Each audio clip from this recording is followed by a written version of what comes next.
call the meeting to order. Welcome to the December meeting. Would you please stand and join me in the Pledge of Allegiance? I pledge allegiance to the flag of the United States of America and to the republic for which it stands, one nation, under God, indivisible, with liberty and justice for all. Thank you. And I'm going to turn the meeting over to Frank to run as it's his last meeting. So this is tradition. Thank you. Next item on the agenda, 1.2, opening and setting of the agenda additions. And we do not have any additions. Moving on, item 1.3. I move we accept the agenda as presented. Second. We have a motion and a second. All in favor indicate by saying aye. Aye. Opposed? Motion carries. Item 1.3, audience participation. Anybody in the audience would like to comment or have any opinions on any of the agenda items?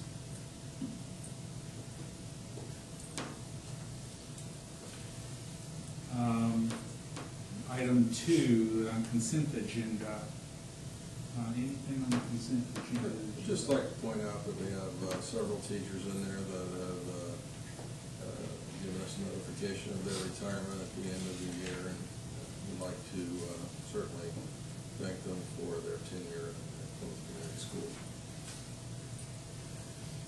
Frank, I would echo the same thing, and I had a phone call from a gentleman by the name of Rick, and he said to mention at the meeting that he thought his wife should continue teaching for a couple more years. I won't mention the last name, but I told Rick, I said, Rick, I'm only one vote, so I said I can't control that. But I do congratulate those people and wish them well and thank them for their contributions. Yes, and I'd like to mention also Deb Moline and Kim Hassett. Both of them had my son Dave. Deb Moline was Dave's third grade teacher, and really she was the most patient, kindest lady, and she'll be missed. They'll all be missed. Appreciate their service. Well, I agree. You know, over the last retiring people that we've had is a lot of the teachers that my kids had coming through school. And so we're starting to lose a connection because all of our kids' teachers are retiring, which is a good thing in a way, but it's kind of sad in another way. Mm-hmm. But also Mary Pat Love did an outstanding job with the choir since she came on board. So all of them we greatly missed.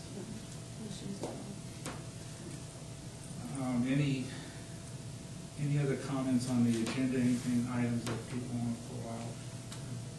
Comments on? If not, a motion to approve the consent agenda. So moved. Second. Motion and a second. All in favor indicate by saying aye. Aye. Opposed? Motion carries. I'll apologize to Rick when I see him. I know Roxy too well. I did hear consenting, but moving on, business transactions, item 3. Item 3.1, consider school board appointment to the library board. So Mrs. Reinhold is here, and she has conveyed to me that she would like to recommend Lisa Miller be appointed to her third term.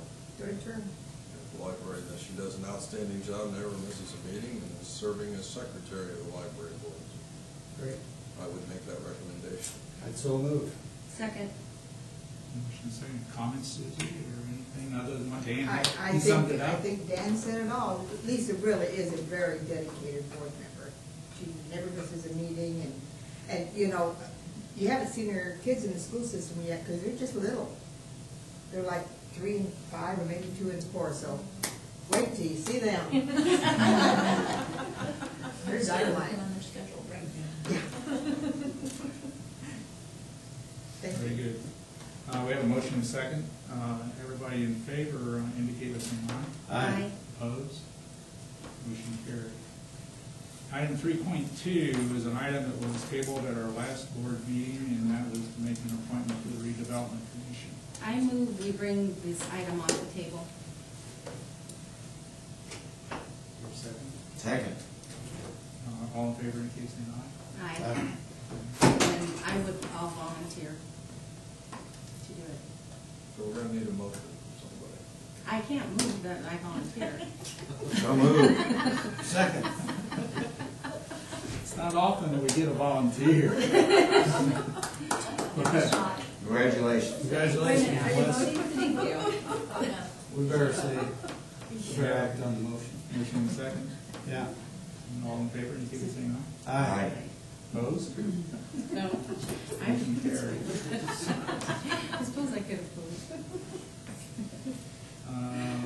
Item 3.3, consider rollover administrative contracts. Yeah, we, in your board packet, I have the recommendation of rolling over all of the administrative contracts. Last time we voted on a raise for them. This time it's rolling over contracts. So I would make the recommendation that we would roll over the contracts as specified in your board packet. Okay. Is there a motion? That's all moved. Second. Motion and second, discussion. I would just comment, I think our administrators do a great job, and appreciate their work and contribution. I'll second that. We have an outstanding administration, doing an outstanding job. Motion is second. All in favor, indicate by saying aye. Aye. Opposed? Motion carries. Item 3.4, consider rollover of superintendent contract. Is there a motion on this? So moved. Second. Second. Is there discussion? I, again, would just like to comment, I think Mr. Tyree and his staff do a great job, and I appreciate his work and contributions. Very good. I think we all echo that sentiment. We have a motion and a second. All in favor indicate by saying aye. Aye. Opposed? Motion carries. Item 3.5, consider first Board of Trustees meeting for 2013. As you know, that we are obligated by statute to hold our first meeting within the first 15 days of the school year. At that time, we will also hold a Board of Finance meeting. So it'd be my recommendation that we would hold the very first meeting for January on January 8th, 2013. I don't think you want to be on the first. We can't. Anyway, we have to have it after the first Monday. I move that we have our meeting January 8th at 7, and then the finance meeting right after. No problem. I second. A motion and a second. Any other discussion or comments or that? If not, it's been set the first meeting to be January 8th, 7 o'clock. Motion carries. I'm sorry. Aye. All in favor? Aye. Now motion carries. Item 3.6, report on ACT, SAT scores and follow-up on previous graduation class.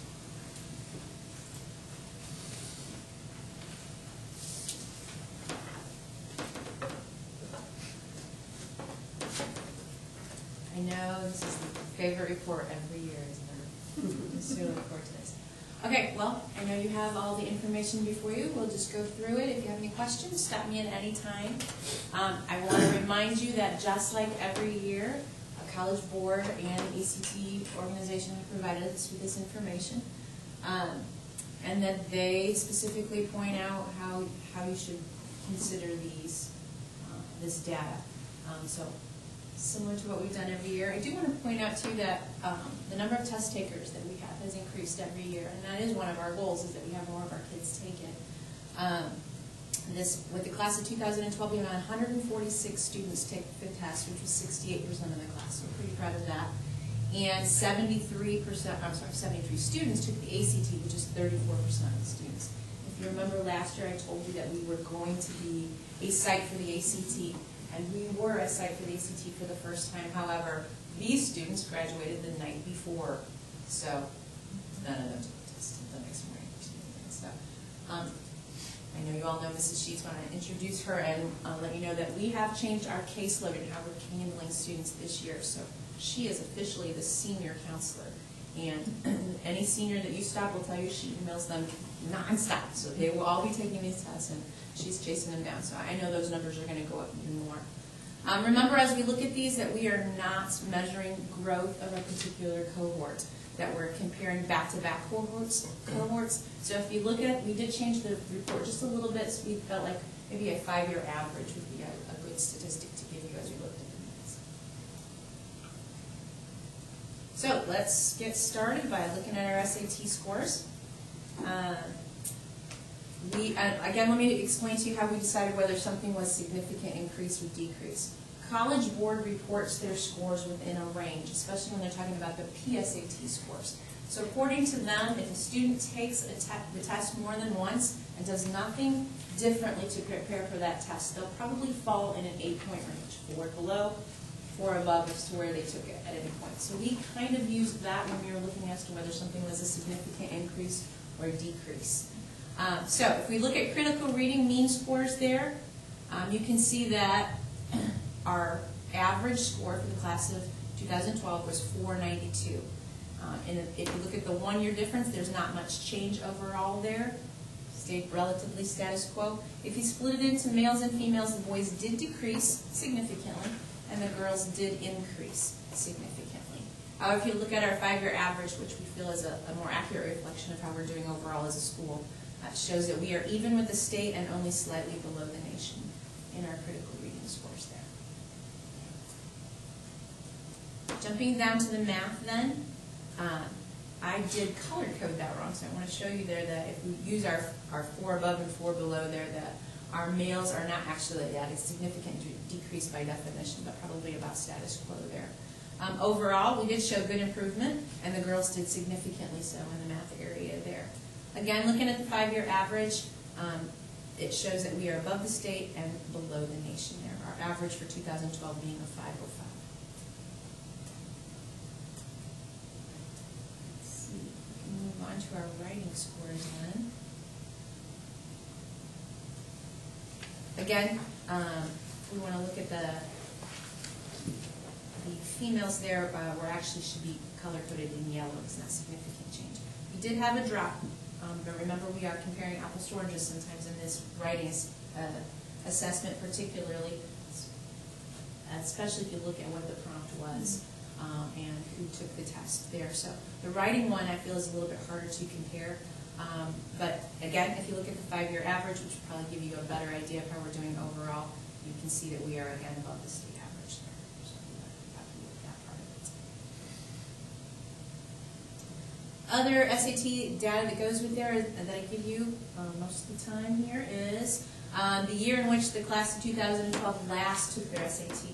So we like to look at this so that we know whether the kids are listening to us. What we tell them is that we would like to see them take at least one SAT and at least one ACT during their junior year.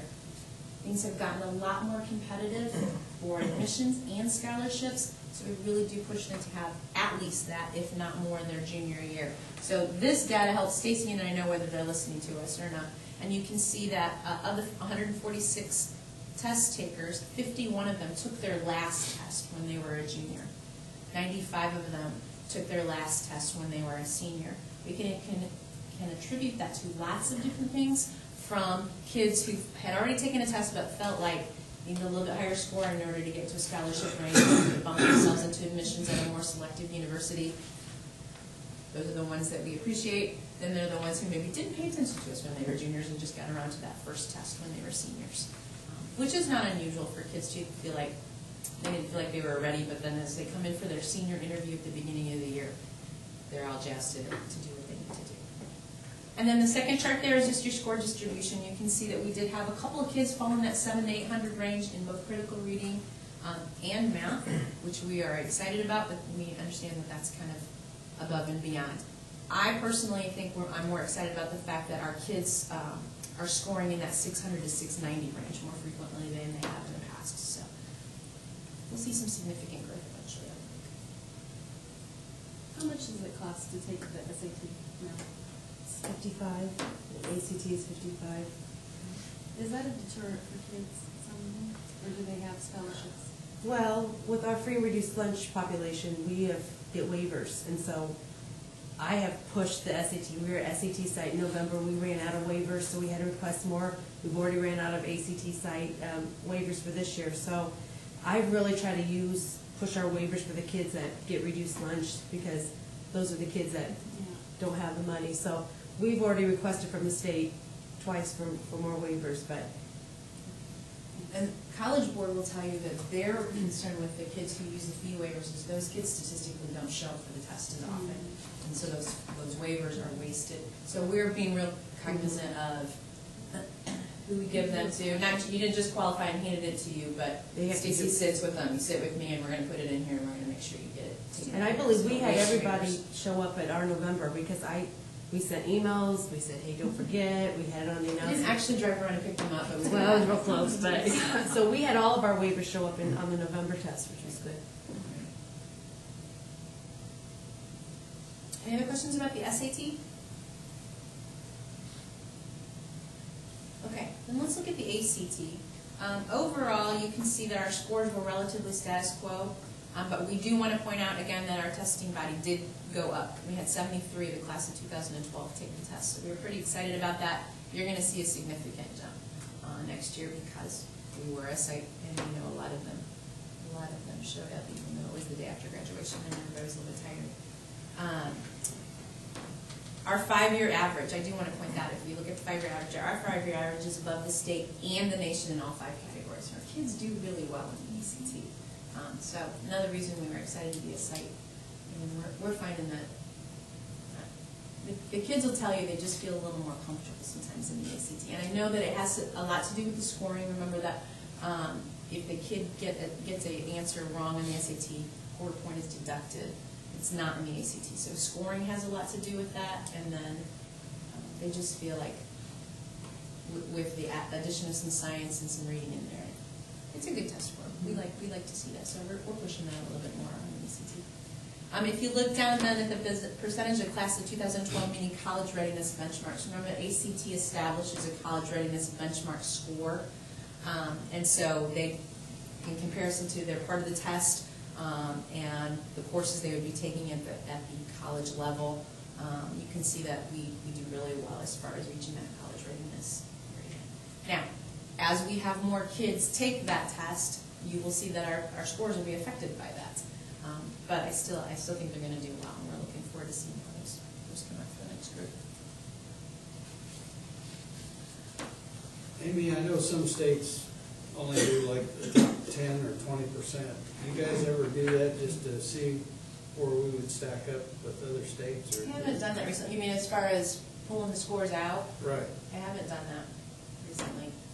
We used to do that. Yeah. Mr. Featherstone was here. He went through a feedback It was always interesting to see how they did in comparison. I'm just curious. Yeah, I haven't done that.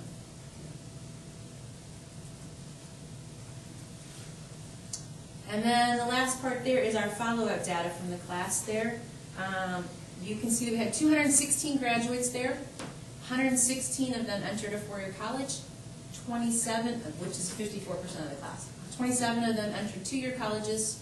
13% of the class, and 11 of them entered a vocational or technical school. So overall, we had 72% of our kids go on to post-high school enrollment of some kind, and that does not include the military. There are 5 of them who joined the military for another 2%. You can see that it says there that 52% of them are not pursuing higher education. That's 24% of the class. That feels like a big number to me. I didn't like that one. But remember that we reported this year in the way that we report it to the state. So not pursuing higher education does not mean that they're not doing anything. It may mean that they have gone straight to the workforce, they made another choice of some sort, but we didn't break that out. We used the same categories that we use when we report it to the state. We also then had 5 students who completed a certificate of completion. For 2% of our class, remember that those are the students who are not on a diploma track necessarily, but they were meeting their own goals as established by their KISS conference committee and their IEP. So we have several of those. Diploma types issued. We had 66 students who earned Core 40 with academic honors. We had 3 who earned Core 40 with academic honors and technical honors, which is tough to do. And we had 87 that earned the Core 40 diploma. That's 156 kids. Again, 72% completed a college prep curriculum prior to graduation. Then we had 42 students who earned a general diploma. And I do want to point out that even though general diploma is quote-unquote below the default of Core 40, that does not mean those students did not go on to pursue higher ed of some sort. Places like Ivy Tech, Ancilla, open admissions universities, or open admissions institutions will take students who have a general diploma. So some of them are still in that pool of people who are going on. And then the last part of that diploma type I wanted to point out to you is that we had 3 summer school graduates, and that those students do positively impact our graduation rate. The graduation rate that currently is posted is not reflective of those 3 kids because they're still working on uploading those. So approximately 89% is posted. The anticipation with the addition of those 3 that we're going to be right at that 90 or maybe a little above that is our state goal. 90, 25, 90. Then our top choices for the class of 2012, our 4-year kids chose IU South Bend as their top choice. For the 2-year college, vocational college, Ancilla was the top choice, and then for our students who went to the military, the Army was their top choice. So we always want to put down a little bit of money on who's going to come out on top. And that's the same as the class of 2011. That didn't change at all. We like IUSB. IUSB does an on-site admissions where they come and our kids will walk in with their application and their transcript, and they will walk out with a $500 scholarship and admission to the university. So we take good care of our kids, and they're successful when they get there. So we really do. Any questions about class of 2012? I guess. Good report. Thank you. Good report. I guess it points out, I guess, that local colleges, area colleges are still the biggest demand. Absolutely.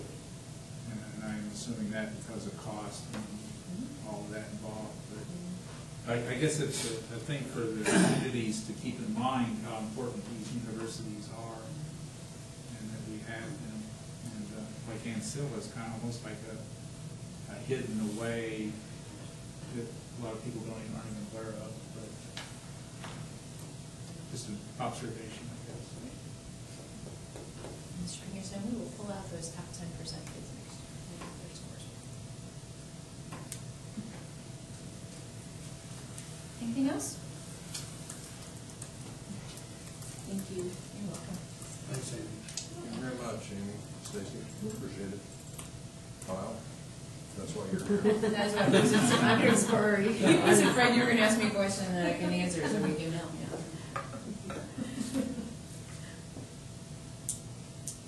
Thank you very much. Item 3.7. New and revised policies and guidelines, second reading. Are you going to read them all? No, I'm not going to read them all. Just a reminder that the policies are what we vote on there.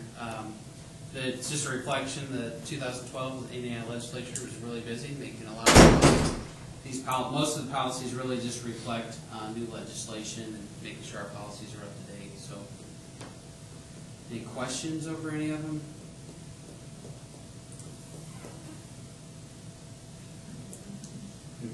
No questions. Motion to approve. So moved. Second. Motion and a second.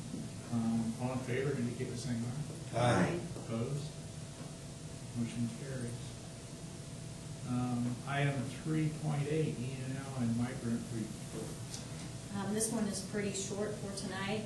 E&L and migrant grants were approved. The E&L is roughly at $2,000 or so from like it was last year. It is up. The migrant is significantly up due to past numbers of migrant students, even though we only have 4 now, which we're worried about for next year with funding. But the amount of money was divided among the migrant students within the state of Indiana. We got a large chunk of that money, but unfortunately, it's the stipulation of what you can spend it on is one that I'm unable to satisfy their wants and wishes to spend all their money at this time. I'm waiting for summer to happen when we get some migrant students from the farms around and places around that hire them, and we will spend most of that money during the summertime fulfilling that program.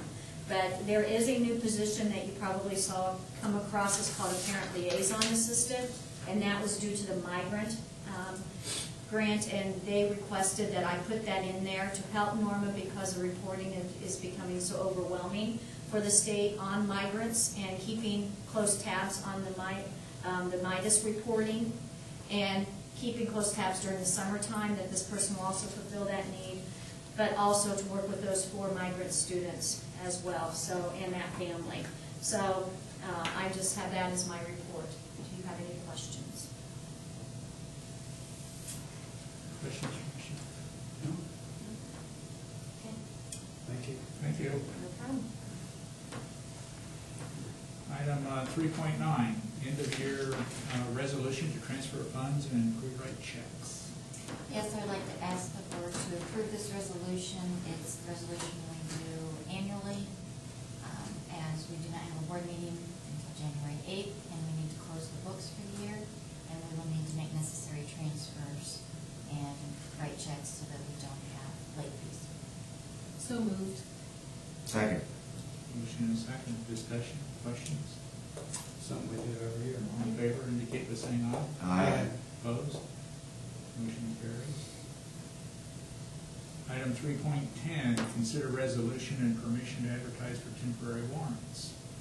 Yes, this is the borrowing of 2 funds, I believe, this year, and that would be capital projects and transportation, where we may not get the funding from the county for the taxes. So as a safeguard, we do borrow funds, and this is the paperwork that accompanies that.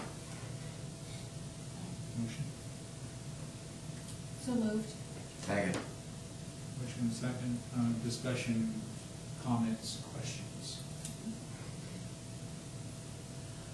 If not, all in favor indicate by saying aye. Aye. Opposed? Motion carries. Item 3.11, consider the Indiana Healthcare Provider Agreement.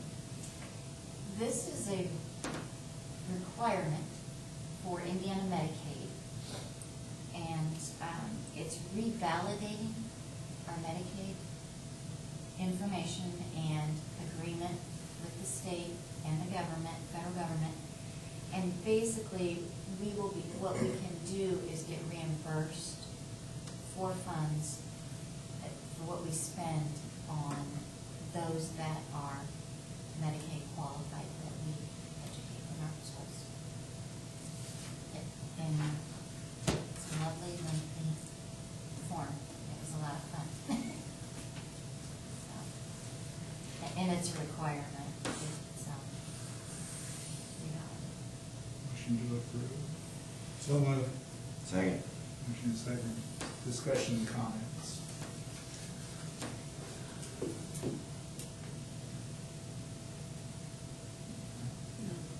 All right, and all in favor indicate by saying aye.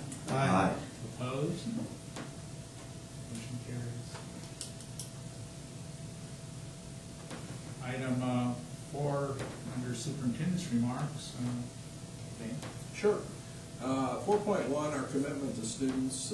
As you know, we're committed to giving rich learning experience to our students, and notified today that one of our classes will be Skyping with the CEO of Skype. 5th grade class, or Riverside class, should be a really interesting learning experience for those kids. Where is the CEO of Skype? And Skype, though, He's presenting at an education summit, and he called us and asked us if a class would Skype with him while he's presenting, so it's actually part of his presentation. Is he from another country? I have no idea. All right. You can Google it. He's I will.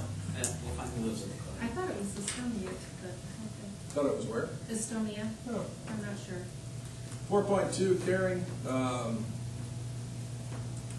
you have a report on the table. Mr. Pinkerton did the United Way drive this year, and our giving is up. And we still have about 3 schools that still have to report their student drive. So, thank you, Mr. Pinkerton, we appreciate that. I'd also point out Dick Featherstone. Oh, yeah. So, appreciate Dick's help. Yep, we don't want to leave him out. Okay, 4.3, high expectations. Put it on the blog, but we wanted to make sure everybody knew that the University of Indianapolis holds a conference, cell conference every year, and they give out a project-based learning project of the year, and that was Lauren Cooper, and she won a $500 grant for Washington Discovery Academy for that. Congratulations to Lauren, team player. We were successful at refinancing the bonds, working with Umball and Ice Miller, and went from a 4.6 interest rate to a 1.35 interest rate, making a very good savings for the taxpayers. 4.5, integrity. Was released Friday. Dollars spent per child in Plymouth Community Schools. That came out to be $5,811 per student. Out of the 352 school corporations, we were the 267th, one of the lowest in the state.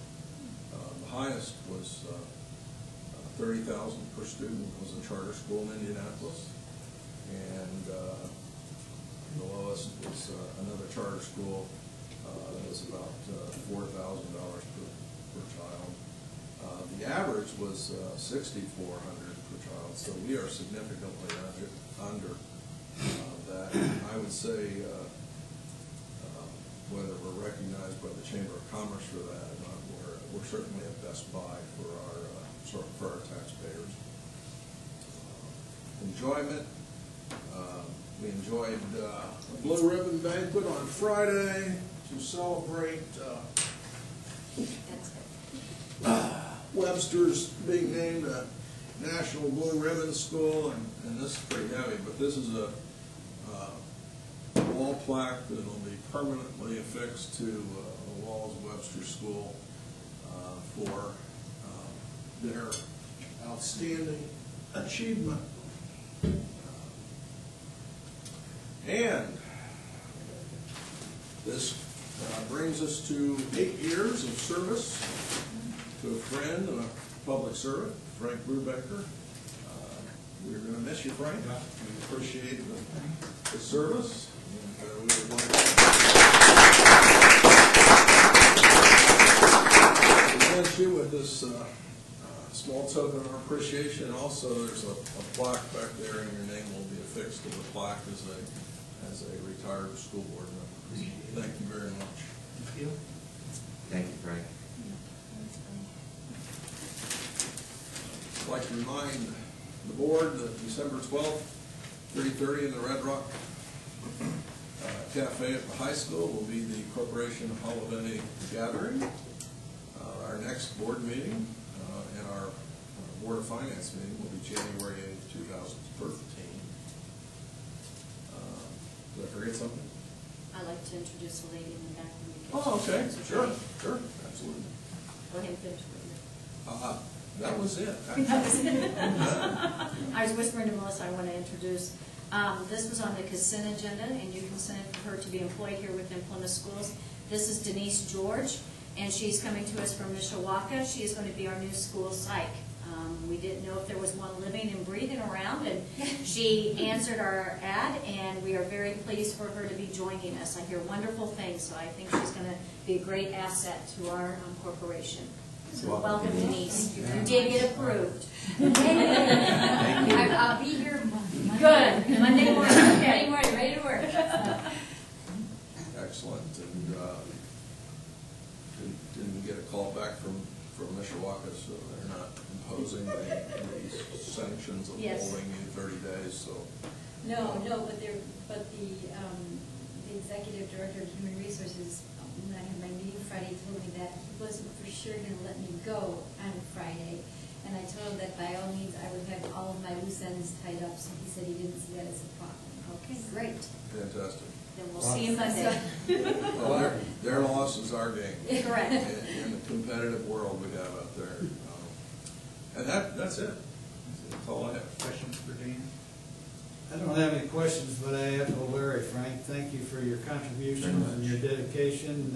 You've done a good job of doing whatever it takes and whatever is best for kids, and that's the bottom line, and we appreciate that. Absolutely. Thank you. Yeah, I echo those sentiments, and I don't know that I've known a more dedicated board member than you, Frank, and it's been a real pleasure serving with you. I appreciate it, and just a quick comment. I've always said, and I still truly believe that it's an honor to serve our kids and our community by being a member of the school board. It's a big undertaking, and I've always looked at it as a privilege and an honor. And I look back over the last 8 years, and in a way, it seems like an eternity for all the things that we've done in the last 8 years. But in reality, it's not been that long. And when you look at all the things we've done in that amount of time, when we started with Option K, and 2020 Vision, and all the things that it seems like a long time ago, but it really hasn't in the scheme of things. So all the accomplishments and everything that we've done, I'm proud of it, and the board ought to be extremely proud of what we've done. And I told Larry earlier, we couldn't have a more dedicated group of board members than what we've had since I've been on here. So I'm very proud of that. All the accomplishments we've done, and just a quick thank you to all of our staff and our dedicated people. We can't do it. We're only 5 people, and we have to have a really good, dedicated group of people to do the things that have been done. And so it starts with our support staff and our administration staff and all of the schools, and dedicated administrators, and teachers. I can't thank the teachers enough for their dedication and all that they do. I knew that it was always an important job, and I've always said there's probably not a more important job anywhere than what our teachers do in educating our kids. And now that I have a teacher in my immediate family, it even hits home harder and more dedicated than ever. So I just want to thank everybody. It's been an enjoyable time. Probably should thank my wife, Leslie, for letting me do it, and but she's at home. But, on the official record. So anyway, thanks a lot, and just tell everybody to keep up the good work. I know our school's just going to get better as it goes along. So thanks. Moving on, I think the last item on the agenda is 5.1, audience participation. Questions? We got a sparse audience. but if not, I would have a motion to adjourn. So moved. Second. A motion and a second. All in favor indicate by saying aye. Aye. Opposed? Meeting is adjourned.